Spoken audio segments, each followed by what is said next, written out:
Okay. I honestly don't know what your setup is. There's a hole here. Goes down here.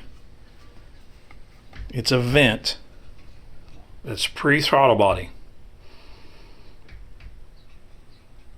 Okay? That's one. So all it is it's like if you had an open breather, it just sucks it into the intake tube. As long as you got the intake tube on, it's a somewhat sealed system. After the throttle body normally is, let's see if I can do this without knocking shit over, which I think I'm gonna do.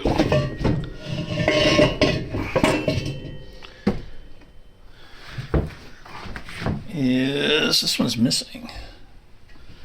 Well, the hole's still there, but the tube's missing. It's off a boat, so it wouldn't surprise me if it fell in the boat motor and blew it up.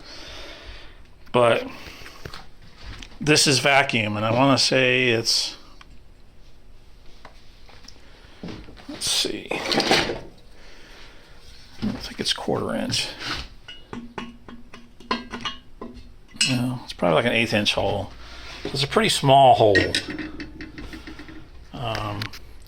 So you have this that runs up here. It's also your oil fill, but it has a hole that is